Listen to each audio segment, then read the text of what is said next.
Ibu bapak, saudara-saudara sahabat delima yang baik hati, selamat merayakan Pentakosta.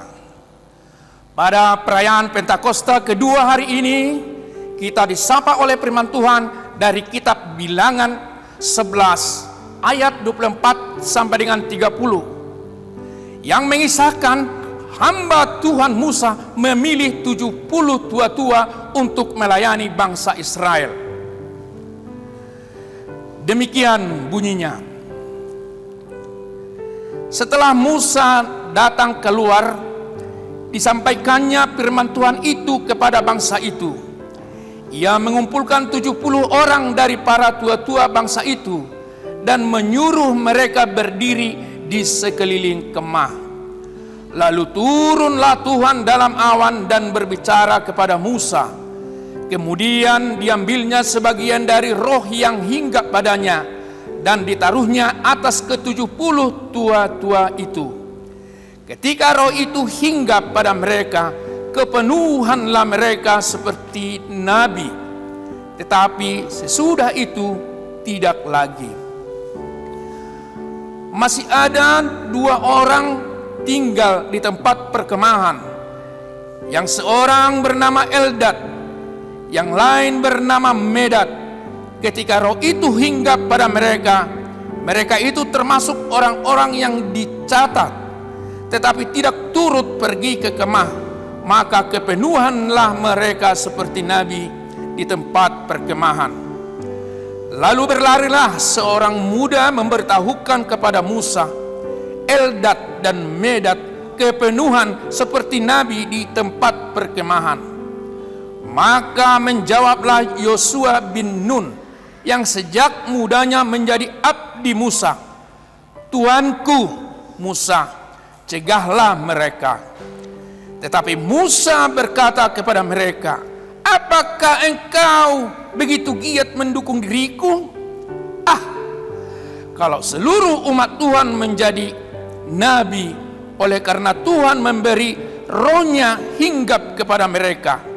Kemudian kembalilah Musa ke tempat perkemahan, dia dan para tua-tua Israel.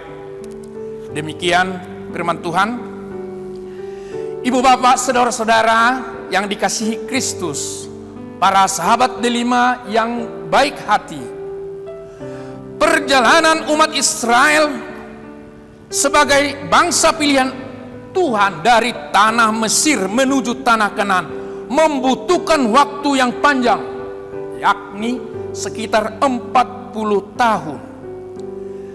Dalam arak-arakan akbar itu, Tuhan mau membentuk dan menggerakkan bangsa pilihannya itu menjadi harta kesayangannya, segula, menjadi bangsa yang kudus, Amkados, dan menjadi kerajaan imam-imam, mamlechet Kohen, sebagaimana dipaparkan dalam kitab Keluaran pasal 19 ayat 5 dan 6. Untuk membentuk ketiga kualitas rohani itu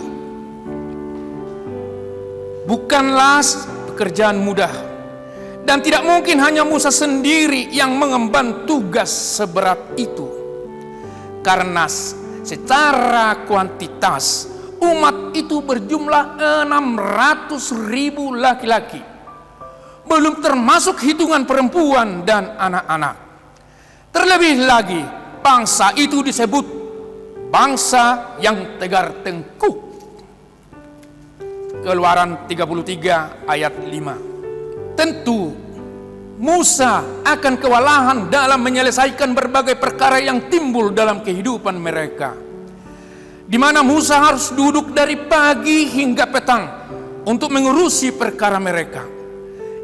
Itu bukan kepemimpinan yang baik untuk Musa dan juga umat Israel, sehingga Musa menyampaikan keluhannya kepada Tuhan. Aku seorang diri tidak dapat memikul tanggung jawab atas seluruh bangsa ini, sebab terlalu berat bagiku. Bilangan 11 ayat 14. Jawaban Tuhan atas seruan minta tolong Musa adalah agar Musa berbagi tanggung jawab kepemimpinan dengan kelompok terpilih. Kita tidak tahu banyak tentang 70 tua-tua yang dipanggil Musa untuk membantunya. Perjanjian Lama menyebut mereka hanya 2 kali. Keduanya untuk menyaksikan kehadiran, kuasa dan kemuliaan Allah. Keluaran 24. Namun untuk kali kedua, ketika para tua-tua ini dipanggil, sebagaimana dalam teks yang kita bacakan tadi, Tuhan memperluas peran mereka.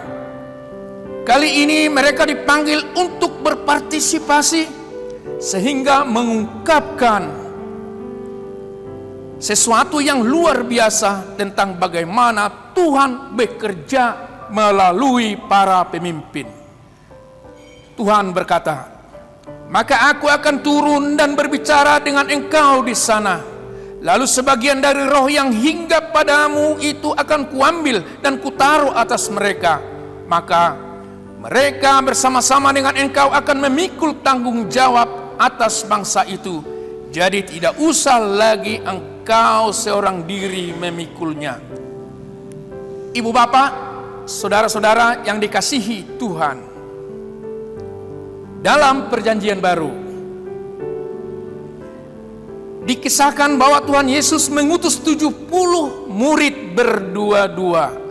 Tentu saja para murid itu dibekali dan diteguhkan oleh Tuhan Yesus untuk menunaikan tugas yang berat, mewartakan kabar baik ke berbagai penjuru. "Pergilah, sesungguhnya aku mengutus engkau seperti domba ke tengah-tengah serigala." Lukas 10 ayat 3. Dan setelah menunaikan tugas, para murid itu bergembira melaporkan keberhasilan menunaikan tugas-tugasnya, dan Tuhan Yesus pun menyempurnakan kegembiraan mereka akan sukacita yang lebih besar lagi, akan upah yang lebih besar lagi, yakni namamu terdaftar di sorga. Lukas 10 ayat 20. Sama seperti ke-70 tua-tua yang membantu Musa yang telah dipenuhi roh Tuhan, dan ke-70 murid yang diutus oleh Tuhan Yesus. Setiap kita juga diutus oleh Tuhan Yesus menjadi hambanya di setiap komunitas di mana kita berkarya. Kepada kita juga roh Tuhan dicurahkan yang memampukan kita melakukan pekerjaan Tuhan. Tuhan Yesus berfirman, "Barang siapa ingin menjadi besar di antara kamu, hendaklah ia menjadi pelayanmu. Dan barang siapa ingin menjadi yang terkemuka di antara kamu, hendaklah ia menjadi hamba untuk semuanya." Markus 10 ayat 42 dan 43. Ibu bapak, saudara-saudara, sahabat delima yang saya kasihi, dalam arak-arakan menuju Yerusalem yang baru, kita terus berkarya menata kehidupan gereja yang adalah umat Tuhan tiada henti atau terus berkesinambungan. Martin Luther berkata, "Ecclesia reformata semper reformanda." Gereja harus senantiasa mereformasi diri ke arah yang lebih baik. Selamat merayakan Pentakosta.